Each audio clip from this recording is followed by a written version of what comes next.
I'd just like to address something once more. Someone in chat asking like, why is the abbreviation for like it's clearly TBO for the big one. Why is it called BaseTradeTV?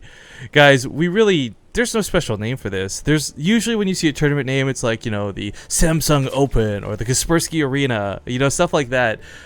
There's no corporate sponsor. We've stressed this several times throughout the course of this tournament. This is just us putting on an awesome show for you with our cash, hoping that you can enjoy it. So we just had to pick a name to fill it. It's the biggest tournament we've thrown to date, so we called it the big one. But names are unimportant. Well, actually, I would disagree, because we got some players to introduce. Spawning here in the bottom right corner of the map off of that sick segue, playing for Incredible Miracle, the red Zerg player, Byul. In the upper left is the blue Protoss. It is Samsung's Stork. Alright, so this is the third match here in the round of 8s. The fourth and final match in the round of 8, seeding to the semifinals will, of course, be Journey versus Hyun. That's going to be a bit of an interesting one. Hyun, of course, in Europe. Journey in Korea. We'll have to play that on the North American server. This is get to be a kind of the crazy. You know, we had a lot of TVZs lined up for today. Now we get 2 TVZs and 2 ZVPs. Of course, the top half of the semifinals, guys, is going to be Life versus JYP in the first semifinals match. And we're going to see which of these guys is going to be here in the B semis. It's kind of scary, though, when you think about it. I mean, Stork's a fantastic player. We got to see a lot of cool games out of him from his group. We didn't get to see a lot out of Byul, though, because he just 2-0'd everybody so quickly, like a boss. Yeah, he looked pretty dominant. Can we be reminded as to who he 2-0'd JYP? Who? Bomber? Or, no, oh, yeah, Byul, sorry. Yeah, he took out Bomber 2-0, which was really impressive. Then he took out JYP 2-0. Yeah, okay. That's what I thought. All right, yeah, so he has shown good strategies against Protoss, but that was when JYP was not playing good that day in comparison. Yeah, it was bad JYP. It was worse JYP, I should say. Yeah, like today is like Super Saiyan JYP. Exactly. Like, it's not a fair context to make as well, because truthfully, and I mean this in no disrespect to JYP, because even at JYP's best, I still think Stork's ZVP is going to be a little bit better than his. Stork, of course, with some of the most fantastic players on the team to talk about, to play with, whatever, blah, blah, blah. We can always fill that in. But I think Stork in general, he ends up playing ZVP and PvP a lot. I have no idea what Stork's TVP, to be completely honest with you. Because we just see so much of the other matches. Yeah, of course. In Pro League, you don't see a lot of TVPs, although he has been matched up against Flash at least once or twice. So, but it's unimportant. You're right. He has just had so much practice in PvP and PvZ, and we saw, you know, even. I mean, they're okay games. Wasn't there a game on Foxtrot? Yes, that was versus Hyun. Yeah. We saw that even when he got behind, you know, because of build order loss or, you know, something silly, he would always have pretty great almost comebacks afterwards anyway. So he's really super solid in the PvZ matchup. Yeah, that base trade on Foxtrot Labs, actually, I'm having flashbacks to that right now. It's yeah, exactly. Scary game. I like that he pulls the probe out of the natural, by the way. It's a subtle thing, guys. Sometimes this is a Ling all in again. Dude, why don't people veto this map? Well, we saw Byul do this like non-stop in day one. This is why he had a bunch of 2-0s, right? This is, well, the Mothership Core's coming. There's no wall up here at the front. Everything's put in the back of the base. I can't help but think this comes back to like, and this is going to sound really silly, guys. We watch players like Puck. You know, he always puts a cyber core here. He always has a wall at the top of the pylon. You need a pylon. If he wants to wall off, it is. Yeah, I don't think he's fully walling off. I think he was hoping to get another unit, but there we go. We'll just put the pylon down. He'll probably not lose this Nexus, though. I mean, the Mothership Core is going to kill enough of these Lings. I think he will. No, there's still more Lings coming. He's going to get a full surround, and even with the photon overcharge. Yeah, I didn't realize the energy down to 73. I thought that was much higher than it was. Yeah, so not exactly. Seems like almost like a given. I mean. Yeah, it seems like almost a given that you're going to get the Nexus when you do the strategy on this map. It just, there's no. It's such a wide wall. You know? I mean, this really reminds me back to the days of what was that? Daedalus Point. Yes. And let's not forget, like, even if you, like, let's say you wall from wall to wall here, there's still the rocks that get chipped through, so you actually have to wall from, like, wall to gas, I think, and that's even worse. Yeah, and then the Nexus doesn't help you out. The Nexus scan actually doesn't reach all that far, I think. Yeah, so it's a pretty crazy map, but they are changing it to be, what, cross-spawn only? So it's not like these spawn locations are imbalanced. This is the one that they're trying to make. It's just... it's so difficult to wall off. It's just, it's pretty rough. I mean, and I feel like Zelnaga Caverns right now, you know, when like it was like the most difficult thing in the world to try and hold your natural because there actually wasn't any place to wall off. I don't know if you guys remember, but there was like 2 avenues, and one of the avenues was really, really big, and another avenue was like a behind the base type deal. So it was hard. But Stork, I think, had yeah, he did lose his Nexus, but the last time we saw this exact thing happen, it was a lot messier. You know, he had to build a couple of gateways to make sure they walled off. He had to lose a couple of zealots and warp an emergency sentries. This time he was a lot more calmer, and he even chose a tech this time, Stargate. That's so weird. I was freaking out that my computer was dying. I lost all sound for a moment there. I hope it didn't happen in the stream.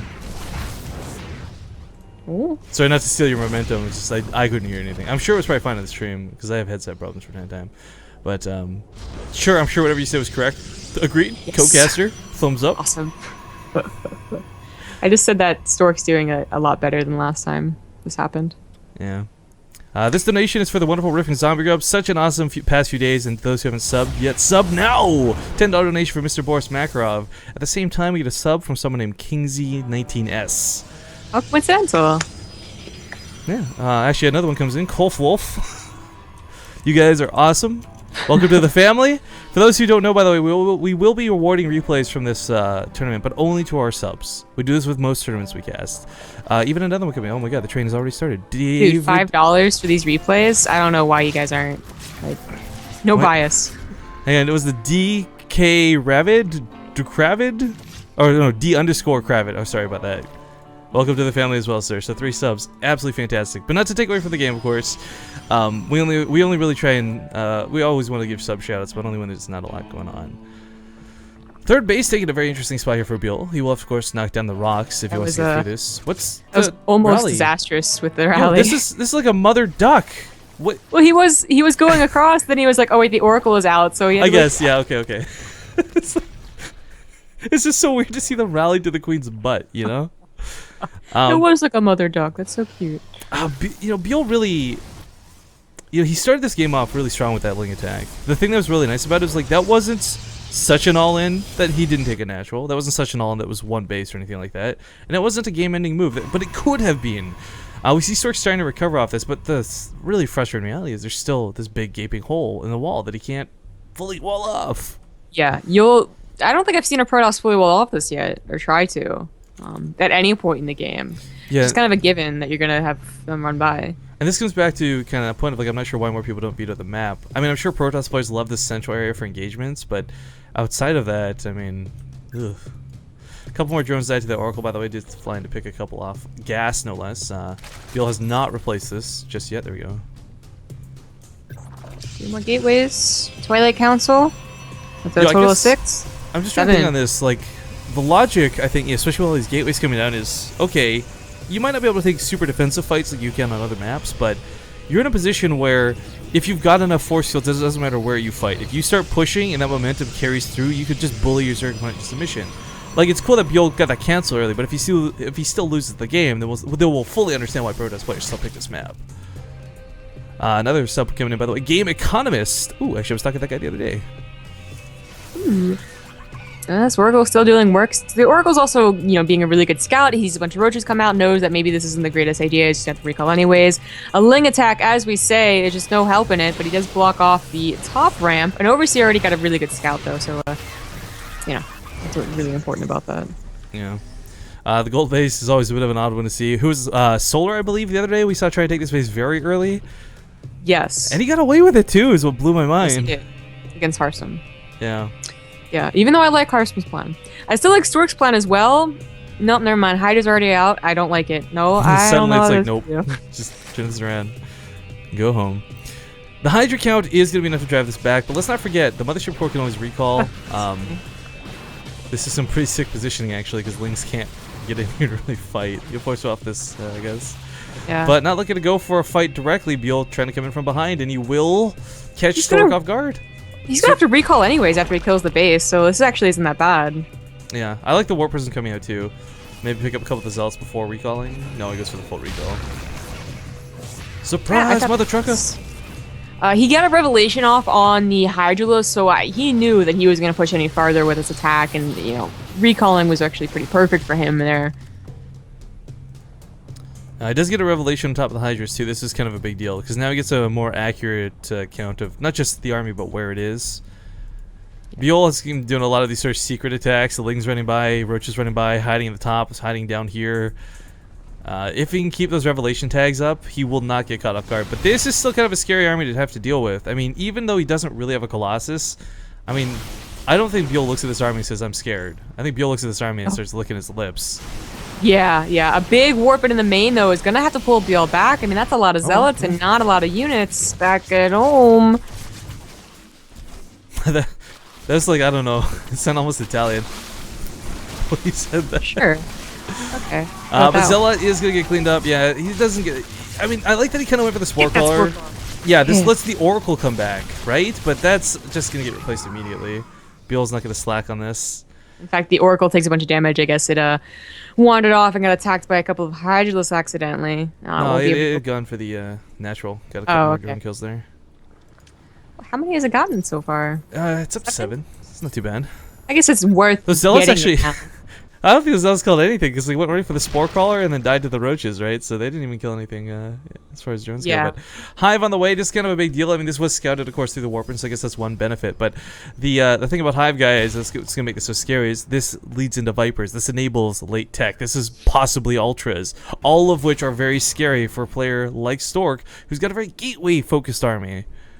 I just don't know how Stork is going to survive. You know, his next step in his composition would have been Colossus to deal with the Roach Hydra army, but that's already being countered. So then the next step after that is High Templars, and it's already difficult to go ahead and get all of that on a regular economy, much less one that you lost your Nexus and you're having trouble like doing any return damage. His bet right now is to try and make the Vipers useless by not getting anything they can really abduct, but then the Blinding Clouds come into effect, and like you can't make Vipers useless unless you get feedbacks on them. Yeah. I mean, Vipers, in this instance, guys, by the way, there might be an Abductor too, but really, Blinding Clouds are basically Zerg force fields. It's weird to consider that, but because everything here is ranged, I mean, it's just going to create zones which the Stalkers can't fight. Just trying to take this fight. Maybe if he was still on a choke, but now it goes in the concave. Force field's a little bit messy. Time Warp's trying to make up for that difference. You know, you want to catch a couple of units for free, but not at the cost of this much. Whoa, he's running into the force fields to get in range of the Hydras. That's a little bit silly. Just has the force field off that ramp over there. Time Warp's going to help out a ton, but... one more force field. No? Yeah, that's what I say. Like, if he just fully force fields us off, he could have given full chase to the army to the south. This army's so low, but Stork's got some momentum. Byul might be maxed, but look at this. Whole position behind the mineral line. Disgusting. He's going to get sandwiched. Oh my god, he's going to get sandwiched, and he doesn't have a recall. Might not have a recall, but he's got Blink, so, I mean, it's a little bit hard to sandwich these Stalkers. At the very least, the Immortals might be in a bit of danger. Yeah, gets an abduct off pretty nice, but most of the Roaches are gone. The Immortals are not that important. I mean, this is still astonishingly good control from Stork to not just have already lost this game. I mean, he seems to take out the Vipers. That's expensive. Nice snipes. You know, this is quite impressive. He's still down by 60. Oh, Brood Lords. Brood Lords possibly coming with the finisher. Although, you know, we did see... Who was it that went for Brood Lords and then failed miserably? Middle of the map on King Sejon? I know you're talking about it. Was Stork versus Gun? I don't think it was Gun. He doesn't go Brood Lords. Who else was there? I can't remember. Revival. I think it was Revival. That's right? what it was. He went like 6 Brood Lords, yeah. middle of the map. I mean, Brood Lords are a great idea, guys. If you can get them in a good position. Foxtrot Labs, though, because there's so many areas you can blink underneath them, I don't know if that's going to be the case. Again, with a partial or maybe even full surround, he walls off one side, goes for the other. Stork's reactions, by the way, reading the situation has been absolutely perfect so far. Byul keeps trying to swamp him, and it's just not happening. This is what I'm talking about. Like, Stork is in a very, you know, he's in a bad position, all right? Like, no question about that. But he's trying to make the best out of everything. Yeah. Runs out of force fields, though, and that's when we see the concave finally come in, and Stork will not be winning this game. Ooh, no. Well, I mean, he did get a third behind this. But the problem is, yeah, he doesn't have the Colossus stack. Yeah. To actually probe that. Like, he actually was not producing any more probes. He moved out, then the Nexus wasn't even mining. He only got the gases recently. Yeah. This is, I mean, let's not forget, guys, Stork has played this out pretty well. Not exactly JYP as a god well, but I don't think this is going to be that hold that we saw earlier. Blinding Cloud's coming down as we see force the Stalkers to walk away. They can't really fight this. Protecting the Nexus is a huge priority because of the fact that he's going so gateway-centric. You know, he doesn't have any Colossus behind this. He's got no money. We see him barely able to warp in 2 Stalkers. This is it. I don't know why he doesn't veto this. Like, what other map do you absolutely have to Stalker! That you just Fuck wouldn't that veto guy this in particular. No, I agree. I think vetoing this map would have definitely benefited the way it opened. But at the same time, maybe there's just simply not a lot of Zerg players who go for the Ling all-ins. I mean, we look at it, we say like, hey, that's obvious, hey, that's easy, but maybe it's only Byul who really does that, right? Like, I don't know. Thanks, Jan. Yeah. King